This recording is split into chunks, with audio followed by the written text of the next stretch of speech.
Assalamualaikum warahmatullahi wabarakatuh. Salam bisnis, semangat berjuang, bersama TMB kita sukses. Sebelumnya saya mengucapkan terima kasih atas kesediaan waktu serta sudi mengikuti dalam mengapresiasi tutorial saya untuk Anda serius dalam berbisnis.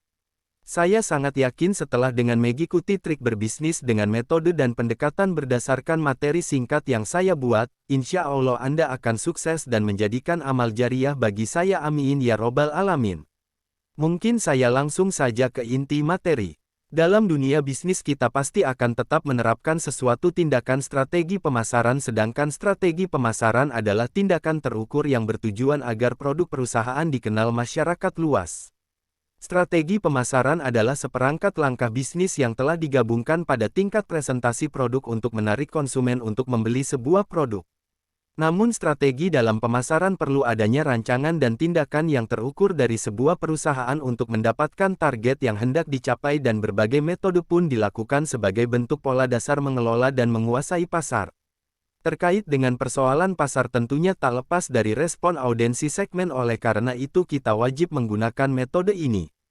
Segmentasi pelanggan adalah proses mengelompokkan audiens target Anda ke dalam segmen yang lebih kecil berdasarkan karakteristik bersama.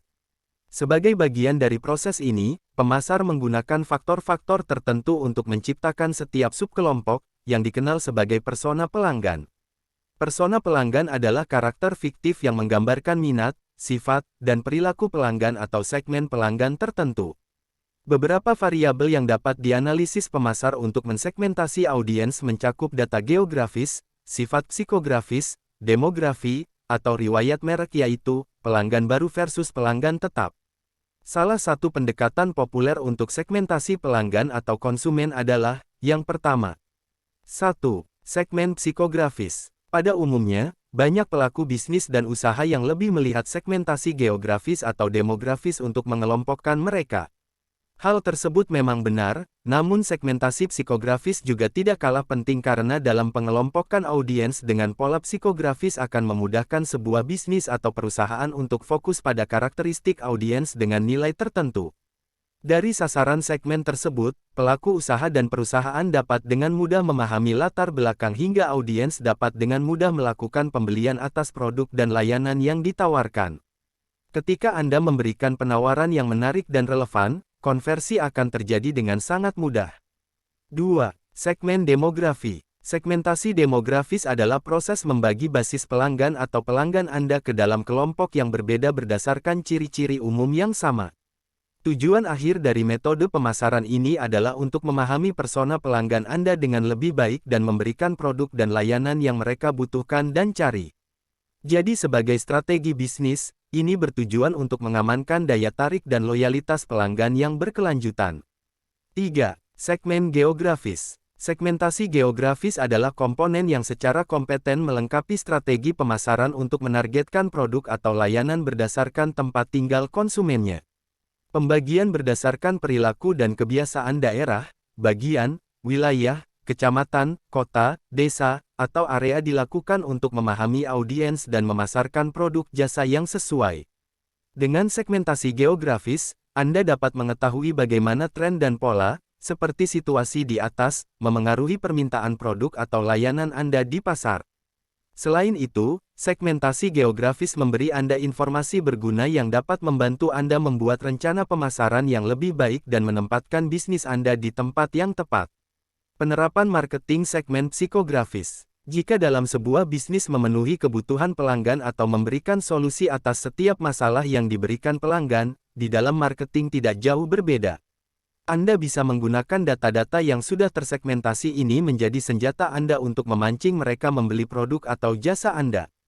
Untuk membuat calon pelanggan tertarik dengan bisnis Anda adalah memberikan sesuatu yang relevan, mengatasi masalah mereka, atau sejalan dengan preferensi mereka. Oleh karena itu, segmentasi digunakan untuk mengetahui apa kebutuhan mereka. Sehingga, Anda bisa menentukan marketing approach yang tepat kepada tiap individu. Fungsi dalam marketing. Segmentasi demografis. Segmen demografis dapat membantu membangun hubungan yang lebih kuat dengan konsumen dan mengamankan retensi dan loyalitas mereka di masa mendatang. Dengan menerima produk dan pengalaman yang disesuaikan dengan kebutuhan mereka, mereka akan lebih berhubungan dengan bisnis dan produk serta layanan Anda. Dengan demikian, mereka akan lebih cenderung bertahan dengan merek Anda jika kualitas dan relevansi Anda tetap tinggi.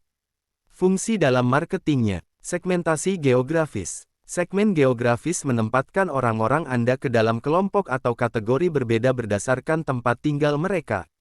Dalam segmentasi pasar jenis ini, pelanggan dikelompokkan berdasarkan faktor-faktor seperti suhu, populasi, kebiasaan makanan, serta tempat tinggal mereka sebab pilihan dan kebiasaan pelanggan seringkali dipengaruhi oleh tempat tinggal mereka. Dengan memiliki kemampuan menghadapi setiap pelanggan dengan tipe berbeda, setidaknya Anda bisa menyajikan layanan bisnis yang mampu menyentuh hati setiap pelanggan Anda, tak peduli seperti apa tipe kepribadian mereka.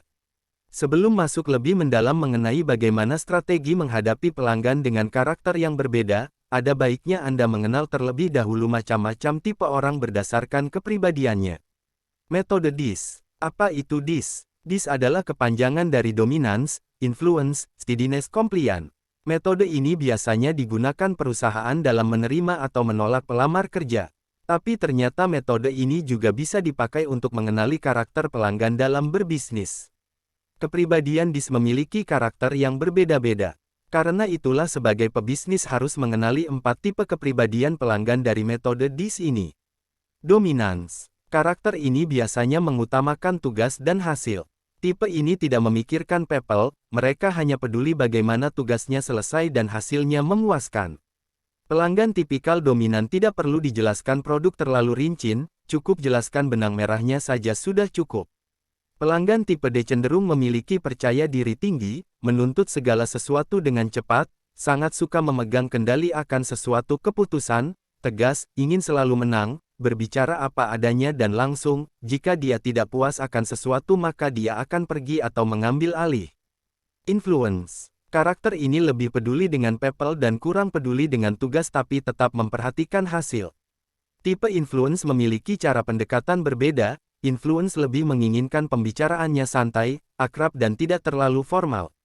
Pelanggan tipe 1 sangat baik dalam menggunakan intonasi dan bahasa tubuh saat berkomunikasi, antusias dan kreatif memunculkan berbagi ide, suka menjadi pusat perhatian dan sanjungan, kenal dengan banyak orang, optimis serta moody. Steadiness. Tipe karakter ini sangat peduli dengan people tapi pendiam. Sangat berbanding terbalik dengan tipe influence yang selalu ingin bercerita memimpin pembicaraan. Pelanggan tipe S tidak menyukai konflik, dia akan dengan mudah menyetujui apa yang Anda katakan, tidak begitu suka menjadi pusat perhatian, pendengar yang baik, cenderung membantu Anda memudahkan proses pelayanan, agak sulit dalam mengambil keputusan. Compliant. Tipe karakter ini sangat detail dan peduli dengan tugas. Saat ingin membeli produk, ia akan menanyakan banyak hal sedetail mungkin sampai puas. Pelanggan tipe C menyempurnakan kesempurnaan dan akurasi yang sangat tinggi, membantu dalam mencari korelasi karena berbagai kejadian secara logistik, berbicara menggunakan data yang akurat, tidak begitu menyukai keramaian. Pendekatan tipe dominance, komunikasi to the point, tidak berbelit-belit. Hindari membuang waktu mereka, membicarakan gosip, mengajukan pertanyaan yang tidak perlu. Fokus pada urusan bisnis. Hindari pertanyaan tentang urusan pribadi. Memberikan solusi win-win. Hindari membuat mereka pada posisi kalah-salah.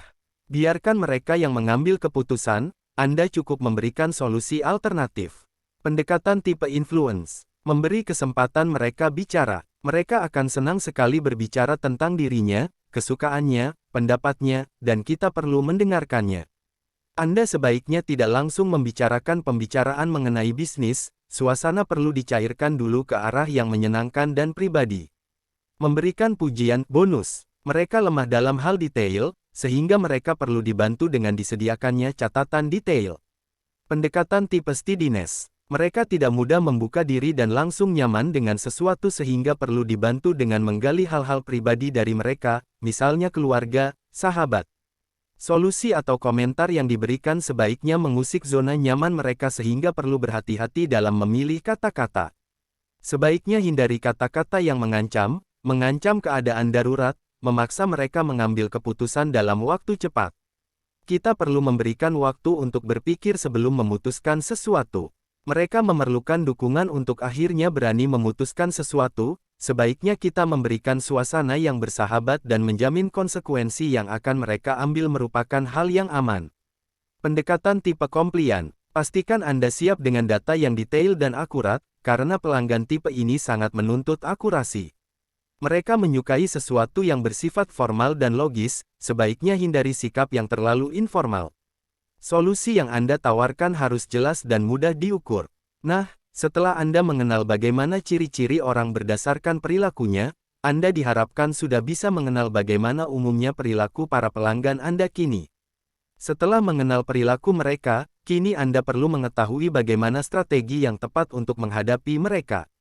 Strategi ini bisa Anda terapkan ketika melakukan pendekatan untuk melakukan penjualan atau ketika menghadapi keluhan dari para pelanggan Anda. Skema pemetaan wilayah dan data konsumen.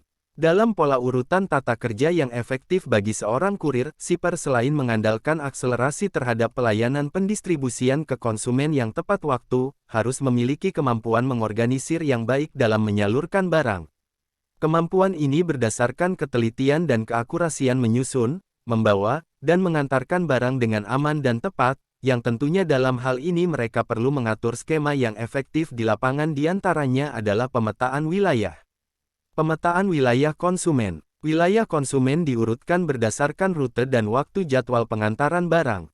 Pemilihan rute yang tepat dapat menentukan waktu dibutuhkan, sedangkan jadwal pengantaran dikelompokkan dalam waktu berdasarkan permintaan konsumen, misalnya konsumen A dan D membutuhkan barang di pukul 7 pagi karena sementara konsumen B dan C pada pukul 9 pagi. Itu semua berdasarkan faktor dan alasan dari si konsumen untuk menerima barang, seperti halnya rumah makan mulai buka pada pukul berapa dan alasan lain-lain sebagainya. Wilayah konsumen didasarkan pada penguasaan jangkauan penugasan seorang kurir. Seorang kurir tentunya memiliki maps tersendiri untuk menentukan jadwal pengantaran barang berdasarkan kondisi wilayah serta medan yang ditempuh, olehnya seorang kurir berhak menentukan lokasi wilayah penugasannya sendiri agar semua kegiatan aktivitas pendistribusian diolah sesuai perilaku kebutuhan konsumen. Wilayah konsumen berdasarkan hubungan emosional dan modal kepercayaan. Wilayah ini adalah spesial bagi si kurir yang biasanya wilayah pendistribusiannya tercipta secara random atau acak. Maka hal ini tentunya si kurir dapat menyusun rencana pendistribusian dengan baik dan terukur agar waktu yang dibutuhkan dapat dimanajemen sebaik mungkin sehingga kepercayaan dalam pelayanan dapat terjaga. Jika wilayah lain dalam penyebarannya bersamaan dengan teman kurir lainnya di wilayah tersebut, maka perlu saling koordinasi sesama kurir untuk menjaga profesionalisme dalam penugasan dan menjaga nama baik perusahaan distributor. Wilayah order pendistribusian berdasarkan permintaan secara layanan online oleh konsumen. Pihak sentral distributor atau perusahaan tentunya membuka layanan secara online. Permintaan barang dari konsumen tentunya menginginkan pelayanan sesuai kebutuhannya dan kapan dibutuhkan, oleh karena itu setiap kurir harus bersedia melayani konsumen permintaan setelah mendapatkan opsi permintaan jasa dari perusahaan. Data konsumen adalah informasi penting yang dimiliki oleh seseorang atau kelompok yang membeli dan memakai produk dari suatu bisnis. Data konsumen ini sangat bermanfaat untuk menentukan strategi pemasaran agar bisa menawarkan produk dengan tepat hingga berujung pada peningkatan omset penjualan. Dengan mengumpulkan data-data penting dari pelanggan, maka Anda akan mendapatkan beberapa manfaat. Cara mendapatkan data di lapangan. Awareness. Pada tahap ini, calon pembeli masih awam terhadap produk yang Anda pasarkan. Ini saat yang tepat untuk meningkatkan awareness atau membuat konsumen sadar terhadap hadirnya produk Anda. Produk yang ditawarkan harus memiliki keunggulan dibandingkan dengan produk lainnya. Keunggulan tersebut Anda jabarkan sesuai materi keunggulan yang terdapat pada produk Anda, misalnya, kandungan gizi, kualitas produk, bobot kepadatan daging, ukuran, rasa dan lain-lain sebagainya. Itu semua akan Anda kuasai pada materi keunggulan kualitas produk yang didapatkan dari perusahaan. Interest. Setelah tahap awareness terlewati dan konsumen sudah tahu produk Anda, langkah berikutnya adalah Anda harus menyaring jumlah konsumen yang tertarik terhadap produk Anda. Dengan jumlah konsumen yang berhasil Anda dapatkan dalam tahap ini, maka Anda perlu mengelompokkan dan menyusun rencana pendataan konsumen yang benar-benar punya peluang mau menjadi konsumen untuk ditetapkan sebagai data konsumen Anda berdasarkan target penjualan pendistribusian. Tahap decision ini maksudnya adalah follow up alias cek and recheck tentang konsumen dan produk Anda. Anda harus mampu membuat konsumen mempertimbangkan untuk membeli produk Anda dan buatlah mereka merasa membutuhkan produk Anda. Di tahap ini tentunya sebelumnya Anda sudah mengelompokkan data calon konsumen dan data konsumen yang mau dengan produk Anda tawarkan dan dilanjutkan pada kerjasama permintaan kebutuhan secara reguler, dan khusus calon konsumen Anda hanya perlu meng-follow up tindak lanjut agar mereka mau menjadi konsumen Anda dengan cara memberikan informasi bahwa konsumen lain telah membuat daftar pelanggan tetap terhadap Anda karena kualitas produk. Action. Langkah berikutnya, Anda harus memikirkan untuk membuat headline atau promosi yang tidak hanya menarik, tapi juga bisa menjual. Pada tahap ini Anda sudah mendapatkan data pelanggan berdasarkan perilaku mereka sesuai kebutuhan dan data ini dicatat hingga dilaporkan ke perusahaan untuk perlu ditindaklanjuti sebagai data standar tetap Anda yang akan siap menerima layanan perusahaan melalui jasa Anda. Mengelola hasil data konsumen dengan sistem yang Anda rancang. Pengelolaan data konsumen ini berdasarkan hasil motivasi dan inisiatif Anda ingin lebih sukses berdasarkan pemetaan dan pengelompokan konsumen yang terdiri dari dua kelompok. 1. Kelompok data pelanggan dan target jumlah rata-rata penjualan produk sesuai target perusahaan. Dengan beberapa tips untuk bagaimana mendapatkan pelanggan pada materi sebelumnya tentunya Anda dengan mudah mendapatkan data yang distandarkan oleh perusahaan sehingga keuletan serta semangat kompetensi yang Anda miliki memudahkan segala bentuk tindakan dan kegiatan penjualan serta pelayanan pendistribusian produk dengan profesional. 2. Kelompok data konsumen retail melalui saring profit. Kelompok data ini Anda dapatkan dari hasil prospek secara intens pada komunitas tertentu atau sahabat, keluarga, maupun lembaga yang sifatnya momentum untuk kebutuhan produk yang Anda tawarkan melalui jasa pelayanan Anda. Kebutuhan permintaan Anda tentunya akan sangat meningkat jika Anda pandai memanfaatkan media apa saja baik media online, maupun media paper brosur secara intens untuk mendapatkan responsif audiens terhadap segmen yang Anda ciptakan secara mandiri dalam penjualan produk dan jasa pelayanan Anda secara mandiri. Demikian materi singkat ini yang saya persembahkan. Mohon maaf atas ketidaksempurnaan dalam penyajian materi, semoga mudah dipahami dan Anda dapat segera memulai pekerjaan berbisnis hingga sukses. Amin. Terima kasih. Wabillahi taufik wal hidayah. Wassalamualaikum warahmatullahi wabarakatuh. Sampai jumpa di kesempatan lain.